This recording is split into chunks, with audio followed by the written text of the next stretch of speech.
छत्तीसगढ़ के बीजापुर जिले में सोमवार की सुबह एक बड़े नक्सली काउंटर में 31 नक्सलियों को ढेर कर दिया है छत्तीसगढ़ की पुलिस ने। और इन 31 में से 11 महिला नक्सली शामिल हैं। खास बात यह है कि 5 नक्सली ऐसे जिनकी पहचान हुई बड़े खूंखार किस्म के नक्सली थे, जिन पर लगभग 25 लाख का इनाम था। यह मुठभेड़ बीजापुर जिले के मद्देड़ थाना क्षेत्र के पास अन्नापुर और बड़े काकरेल जंगल है उसके बीच में हुई। यहाँ पर एक बैठक चली थी। दरअसल में नक्सलियों की एक मूवमेंट होती है जो कि मार्च से लेकर जून तक उनका कार्यक्रम रहता है। 3 महीने अपनी गतिविधियों को बढ़ाते हैं, तेजी लाते हैं, जिसको टेक्निकल काउंटर ऑफेंसिव कैंपेन कहा जाता है। और उसमें वो मार्च से लेकर के जून तक खासतौर पे इस प्रोग्राम को अपने चलाते हैं। उसके पहले उसके तैयारियों के सिलसिले में उन्होंने एक बैठक बुलाई थी इंद्रावती नेशनल पार्क जंगल में। जैसे ही पुलिस को बात पता चली तो उन्होंने देखा जाएगा तो कॉम्बैट यूनिट जो छत्तीसगढ़ पुलिस के है, स्पेशल टास्क फोर्स है, बस्तर फाइटर्स है, पूरी टीम बना के इस बार बड़ी ही योजनाबद्ध तरीके से उस पूरे इलाके को घेरा। और सबसे महत्वपूर्ण बात ये थी कि महाराष्ट्र पुलिस की तरफ से जो है वो जो कॉर्नर था जिसमें नक्सलियों को अंदेशा नहीं था कि उस तरफ से भी पुलिस आ सकती है। ये जो रूट था उसको सरप्राइज तौर पे कहा जाए, अचानक उन्होंने रूट में बदलाव किया और घेरेबंदी ऐसी की जिससे नक्सली उसमें फंस गए। वो नक्सली जो कि मार्च से जून के महीने में एक बड़े अटैक की तैयारियां करते हैं, उसके पहले ही बैठक करते हुए पुलिस फोर्स है कहा जाए तमाम तरह की, इनके ग्रिप में आ गए और दोनों पक्ष से गोलियां चली और आखिरकार 31 नक्सली मारे गए, जिनमें से 11 महिलाएं भी शामिल हैं। हालांकि इस दौरान 2 जवान भी शहीद हो गए, जिनमें से एक प्रधान आरक्षक था जिसका नाम नरेश कुमार ध्रुव बताया जा रहा है। और ये 2007 में पुलिस में भर्ती हुआ था, बलौदाबाजार जिले के गुर्रा गांव का रहने वाला है। उसके अलावा जो दूसरा जवान शहीद हुआ वो वासित रावटे, जिसकी उम्र 33 साल थी।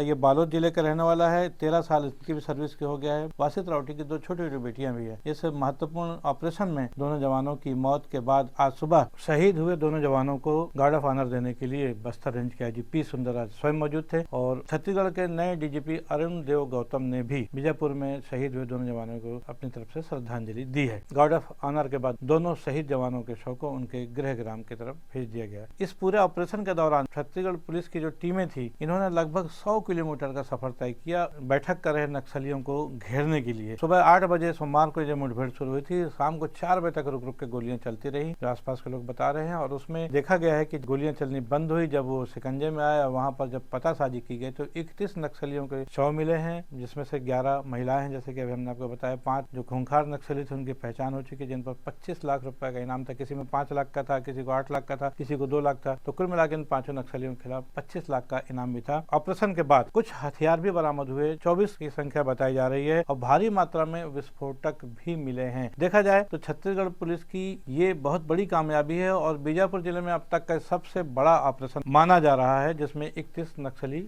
ढेर हुए हैं। चर्चा चल रही कि अगले साल यानी 2026 मार्च तक केंद्रीय गृह मंत्री ने जिस तरफ से एक आह्वान किया है कि नक्सलियों का समूल सफाया कर देंगे छत्तीसगढ़ से, उस दिशा में कल की कार्रवाई है ये बहुत महत्वपूर्ण मानी जा रही है। अब देखना है कि आने वाले समय में लगभग जब 13 महीने 14 महीने का समय बाकी है, किस तरह की गतिविधियां छत्तीसगढ़ में नक्सलियों के खिलाफ इसी तरह से जारी रहती है और क्या उसके परिणाम आते हैं। आज के लिए बस इतना ही। मैं हूं वीडी निजामी और आप देख रहे हैं न्यूज T20। हमारी ये खबर, हमारा ये विश्लेषण आपको कैसा लगा, इस पर अपनी राय अवश्य दें। खबर को लाइक करना न भूलें और चैनल को सब्सक्राइब करना भी। कल फिर मिलेंगे किसी नई खबर के साथ, तब तक के लिए दीजिए इजाजत। जय हिंद, जय भारत, जय छत्तीसगढ़।